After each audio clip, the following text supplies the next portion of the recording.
Well, this has been quite a couple of weeks.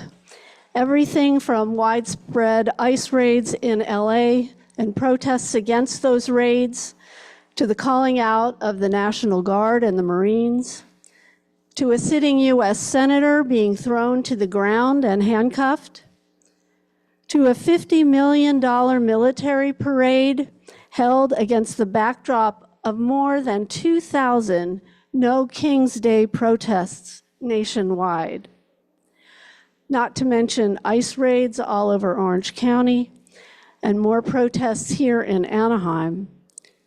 And yesterday morning, sadly and painfully, 2 Minnesota state lawmakers were shot. Representative Melissa Horton and her husband Mark were killed. State Senator John Hoffman and his wife Yvette were also shot in their own homes. The Hoffmans underwent surgery, and doctors are cautiously optimistic that they will survive. We are really in the thick of it now, right this minute. I had thought to make this sermon a celebration of freedom. I was going to talk about Juneteenth, our newest federal holiday instituted by President Biden. You may know that President Lincoln's Emancipation Proclamation of 1863 freed the slaves in the rebelling Confederate states, but not in all states. And as you can imagine, slaveholders didn't just roll over and say, okay, you're all free to go now. No, emancipation required the intervention of Union soldiers, and it was a difficult patchwork process. But even after the Civil War ended, the people in bondage in Texas weren't free until General Gordon Granger's arrived in Galveston with his Union soldiers on June 19, 1865. The woman who is largely credited with making Juneteenth a federal holiday is Opal Lee. She has said, "I don't want people to think Juneteenth is just one day. We have too much to do. I advocate that we celebrate freedom from the 19th of June to the 4th of July. So let's talk about freedom." As I was putting this week's order of service together, the readings and music, and thinking of the tone of the service, the ICE raids and subsequent unrest were happening. Soon emails from UU ministers were flying around. Some were talking about going up to LA for the demonstration, others about attending a training in Santa Ana for clergy, where we would learn how to hold witness at the immigration court. While I was wondering what to do, a friend and colleague asked if I would like to go with her to Santa Ana. Clearly, the universe was answering my question, so I said yes. Now, I thought we were going to a training, and when we arrived at the appointed time, with our clergy collars and stoles, they did give us some training in the shaded area in the parking lot of a 2-story office-like building. It turned out the building housed the immigration court and 22 courtrooms.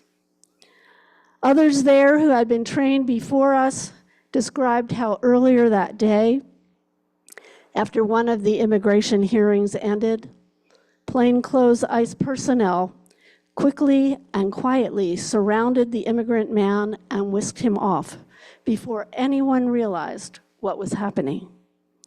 They said it was frightening, and I believed them. As we finished our orientation, a text came through that another immigrant request to stay in the country was about to be denied. My friend and I, with an experienced clergy witness, went to the courtroom hearing. Other members of the clergy were already there in the public seating area. The immigrant, a translator, and the judge were in conversation, and a Homeland Security person who had brought the case for the man's removal was at the plaintiff table. The mood was calm, but deeply somber. We entered quietly, took our seats, and listened for the man to present his case. He sounded like an asylum seeker, not just someone who had come north to work. He had no lawyer. He said his family was targeted back in his native country, and he had documentation for that fact. He very clearly stated that he would be assassinated if he returned. The judge said, "I hear your claim, and I believe you." But then she added, "Homeland Security doesn't want me to grant you a continuance. I believe you, and I believe you will be given due process." The man begged the judge to allow him to stay in the United States and not be deported.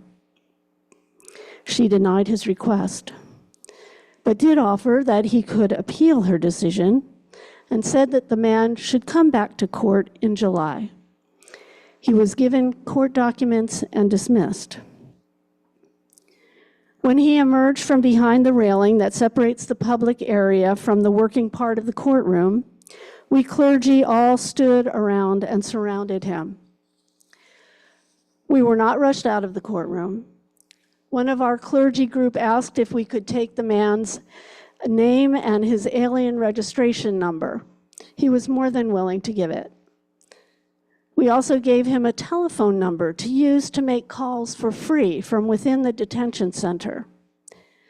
Then, still surrounding him, we walked out of the courtroom. Immediately, 8 ICE agents were upon us, telling us to get out of the way. Before we could respond, they had steered the man through a door at the back of the building, taking him away to where we do not know. What we do know is that Homeland Security had requested an expedited deportation, potentially within a single day. He clearly was not coming back to court in July. Though he had pleaded with the judge in fear of his life, he went quietly to his fate. In the face of these sickening events, here's some advice from Reverend Karen Johnston. Do not be alone right now. Gather together. Gathering together grows courage in ourselves and in others who see the numbers swelling. It's a small thing, but right now it's an important thing. Great sources of wisdom remind us, just because you cannot stem the tide of all hate, it is still right to do the thing you can do. These things add up. Your one thing and my one thing, his one thing and their one thing and her one thing. Together it becomes a big thing. Do not be alone right now. My freedom is bound with yours, and yours with mine, inextricably. Let us together cast our lots, doing this big thing, bending the moral arc of the universe toward justice.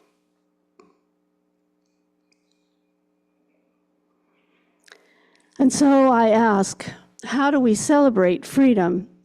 The freedom of Juneteenth, the freedom of July 4th, when everyone is not yet free, and when political violence is not only possible, but real.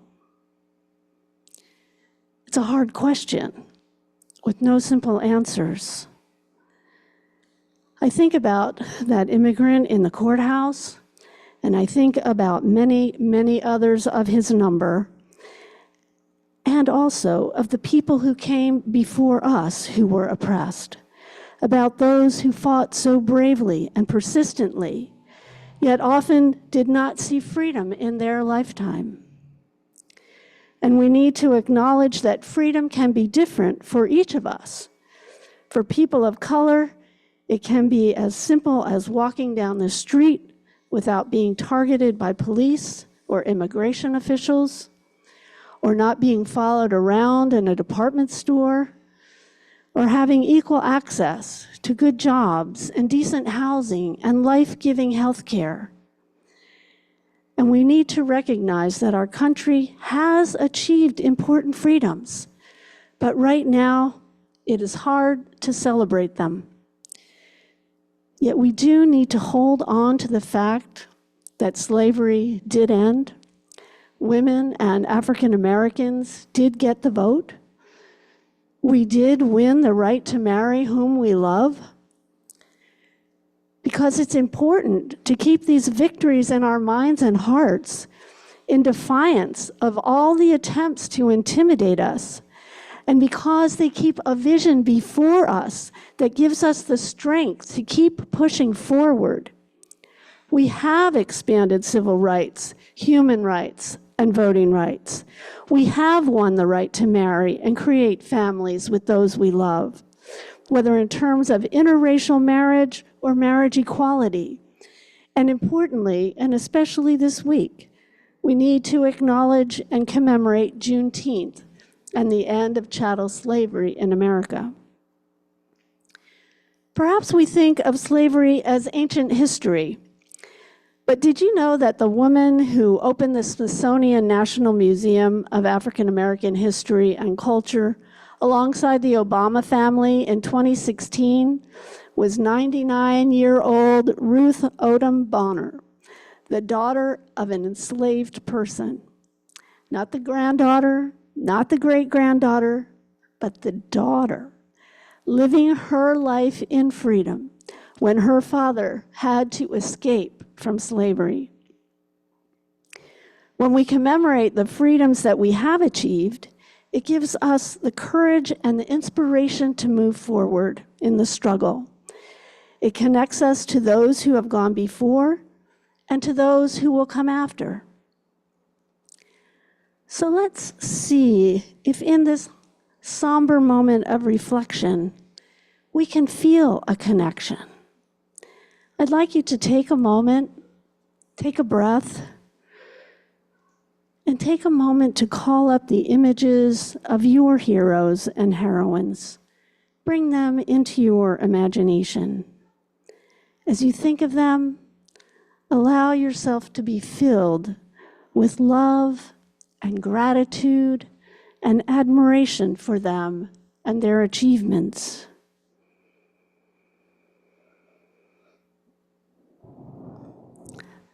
Now take another breath and imagine a young child or a young person in your life. Think of your life and your efforts as a gift that is given to them for them. What are the feelings that arise in you? Do you feel hope? Do you feel commitment? Determination? Maybe a fierceness. For them, are you willing to extend yourself, to go beyond your comfort zone?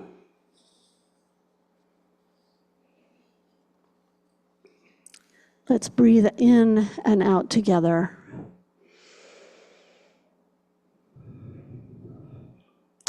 And now I ask again, how do we celebrate or commemorate freedom? It's certainly clear that it cannot be by taking those freedoms and those rights for granted. Did we assume that we could enjoy those rights without taking our turn to make them real? These things are not absolutes. These freedoms are not guaranteed. And we cannot allow all that has been achieved by those who came before to simply fade away. Yet all around us, right here in California, and increasingly across the nation, people have been and are being arrested for the flimsiest of reasons. People are being deported, in many cases indiscriminately, regardless of the ramifications for their lives. Due process is being treated almost like a vague construct, not like the bedrock foundation of our laws that we have always yearned for it to be. We are Unitarian Universalists. In this moment, what do? We do equality, we do kindness, we do acceptance, we do freedom. We must live by our values. We must work to create and maintain communities of love and support. And we must live up to our long-standing principles as we live out our lives. We must do our part to hold up our lineage of liberation. The historian Timothy Snyder says freedom is more than the removal of oppression. It is the ability to live out the life you have been given, to fully actualize your abilities. That makes me think again about the ways freedom can be radically different for each of us. Professor Snyder gives the example of an elderly woman in Ukraine whose town has been bombed with rubble everywhere. The Russian troops may have moved on and removed that form of oppression, yet she is still a prisoner because while she needs to go to the grocery store, she cannot navigate the rubble to get to the bus stop. And besides, the buses aren't running anyway. People who lack a good education, healthy food, a decent place to live are not free because they don't have the wherewithal to live life fully. So as Snyder might put it, the key is not merely freedom from oppression or freedom from fear. It is the freedom to be, to do. And then that is the foundation upon which other freedoms and values are built. As people with the progressive movement called Indivisible say, our efforts are just as much about lifting up what we are for as they are about loudly rejecting the things that we are against. Ezra Levin, co-founder of Indivisible, said, "Fear may be contagious, but so is courage." We are Unitarian Universalists. In this moment, what can we do? We can do courage. And it requires courage to practice nonviolent resistance against the forces aligned against us. So as we continue into this very real and present fight for freedom and democracy, I think the words of Reverend Jennifer Gutierrez. She urges us to remember that nonviolence is a powerful, transformative force. Through this demonstration of love, we will shape the society that we want to live in. Evil can only be done in our name if enough of us cooperate. We refuse to cooperate with violations of dignity, justice, and human rights.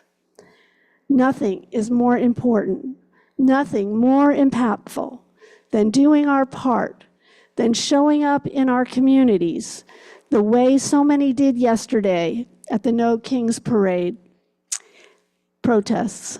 And that, at least, is something to celebrate. And when you do, think of this Hymn to Freedom by Harriet Hamilton and Oscar Peterson.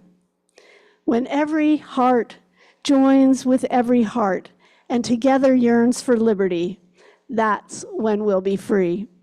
When every hand joins with every hand and together molds our destiny, that's when we'll be free. Any hour, any day, the time will come when people will live in dignity. That's when we'll be free. When everyone joins our song and together sings in harmony, that's when we'll be free. So may it be.